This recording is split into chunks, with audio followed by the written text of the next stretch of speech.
Have you ever wondered why, even when you offered them the absolute world, your partner still treated your loyalty like a boring, dusty antique?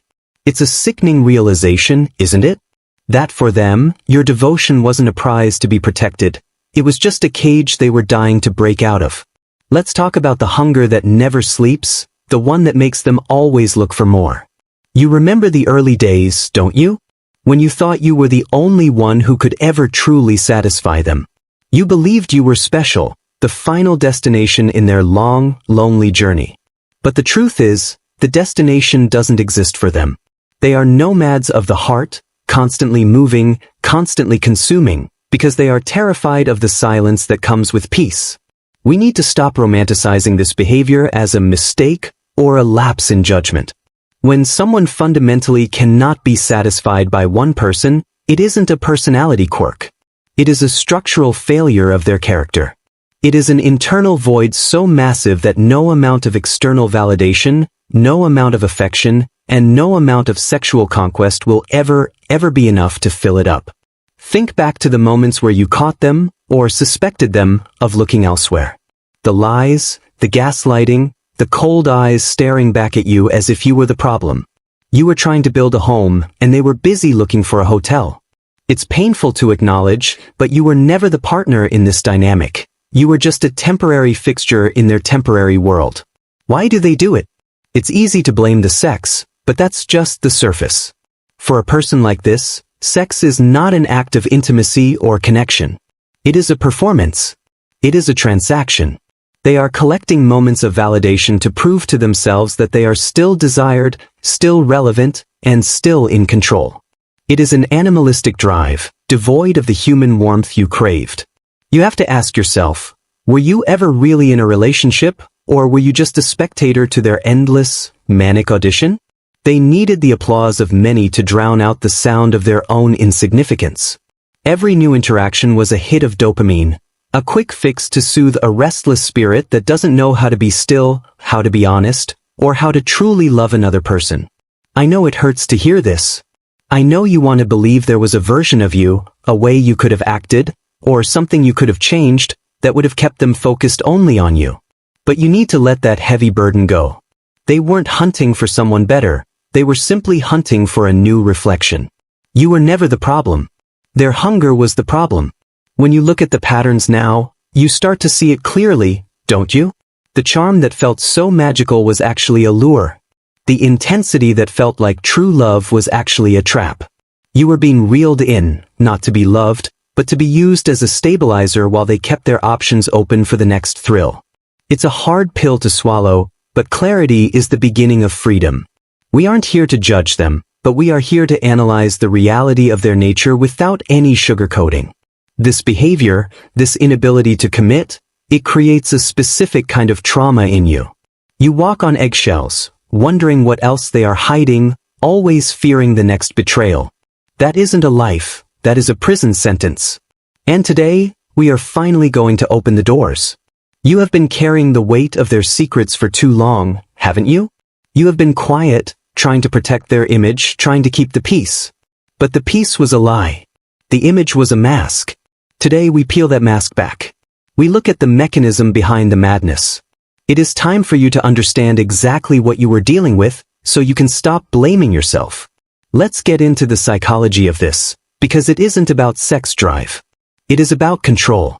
When they are with you, they are in a dynamic where they have to be known, and being known is terrifying to them. By stepping out, by having multiple partners, they maintain a sense of distance. They ensure that no one person ever truly sees the chaotic, hollow reality of who they really are. They are like a person who is constantly starving, but whose stomach is made of glass. No matter how much they eat, the food just passes right through. They need the new, because the new is the only thing that distracts them from their own internal emptiness. When the novelty wears off, the partner becomes a mirror reflecting their own boredom, and they have to run away to find a new one. This is what we mean by animalistic. It is reflexive. It is an instinctual reaction to emotional discomfort. When they feel shame, anxiety, or boredom, they don't look inward to heal. They look outward to escape. They need another body, another voice, another set of eyes to validate them. It is a primal, reflexive cycle that they are fundamentally incapable of self-regulating. Have you ever noticed how they compartmentalize? They can be with you, telling you they love you, and then, with the same breath, be hunting for someone else. It feels like a split personality, doesn't it? It isn't. It's just compartmentalization. They keep their lives in separate boxes so they can switch between realities without ever having to integrate their actions into a coherent whole. They view people as objects, as supply. And just like any other consumer, they get bored with the product after a while. They need the rush of the chase, the dopamine spike of the new conquest. It isn't about how good you were or how beautiful you are. It's about the fact that once you become familiar, you stop providing that initial, powerful hit of validation they so desperately need. It is a pathetic existence, really. Think about it. A life built entirely on external approval, with no interior foundation whatsoever. They are constantly looking over their shoulder, terrified that if they stop, if they settle down, they will have to face the person they actually are when no one is watching. They keep moving because the alternative, confronting themselves, is unbearable. You are looking for depth in a person who is entirely shallow. You are looking for a soul connection in a person who doesn't even know how to touch their own soul. That is why the heartbreak feels so confusing. You are operating on a level of love and commitment they simply cannot access. It's like trying to play a high-definition movie on a machine that only accepts VHS tapes. Their behavior is a projection of their own self-loathing. They hate that they need people so much. They hate that they are so dependent on others to feel alive. So, they devalue the people they use.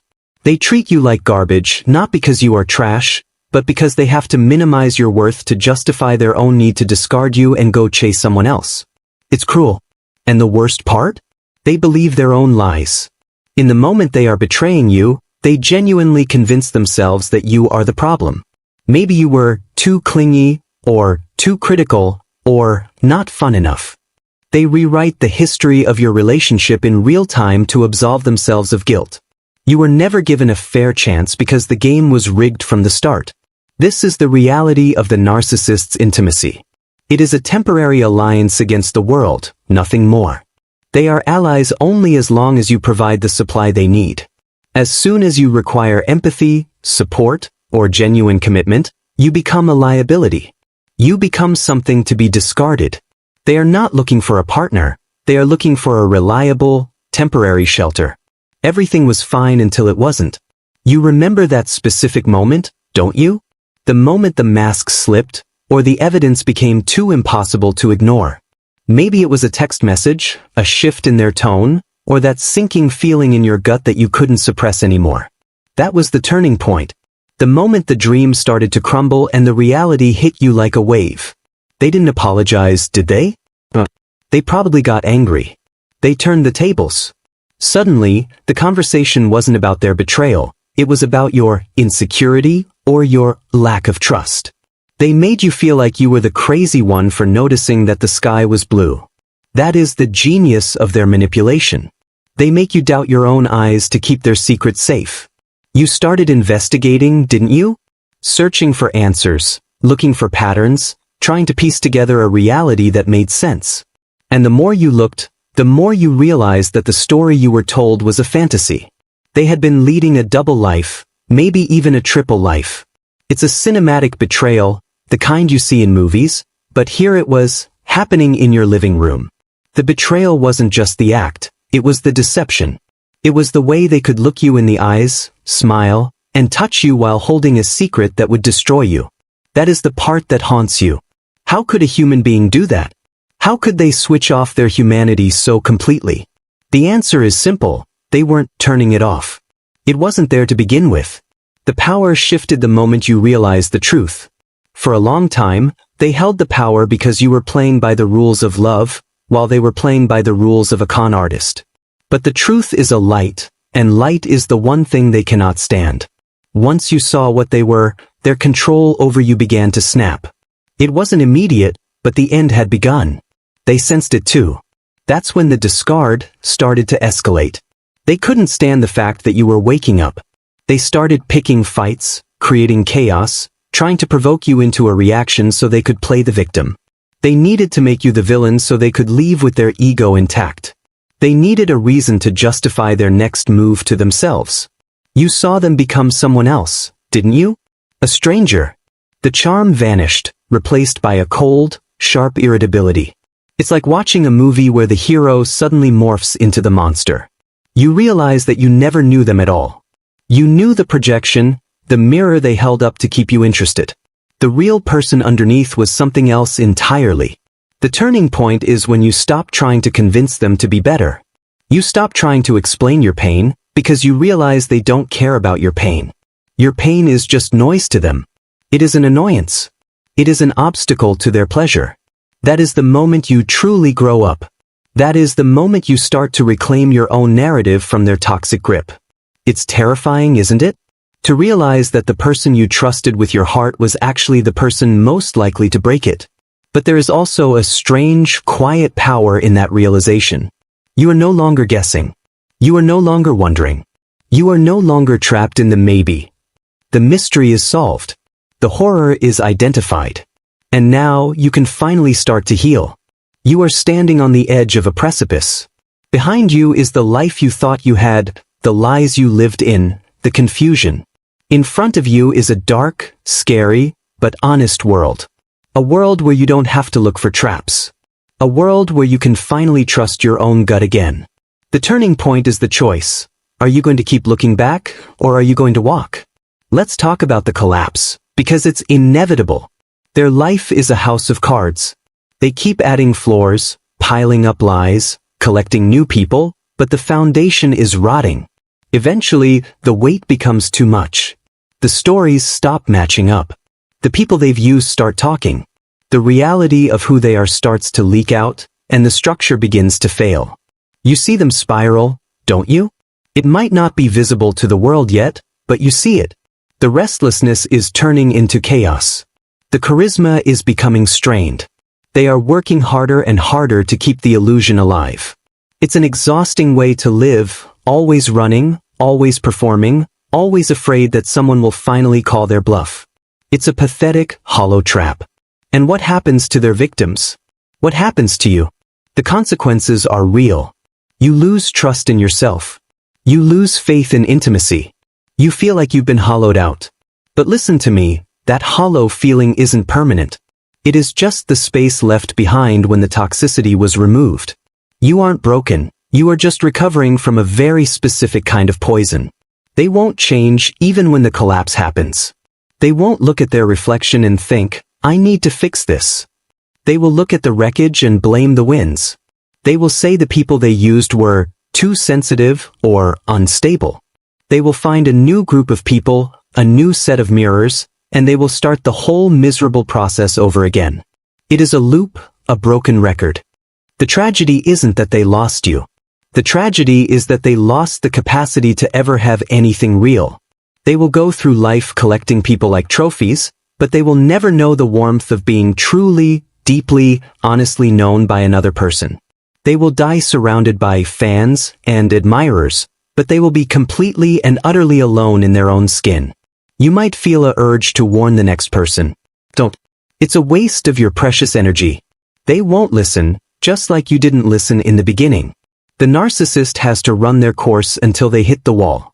You are not responsible for their next disaster. You are responsible for your own recovery.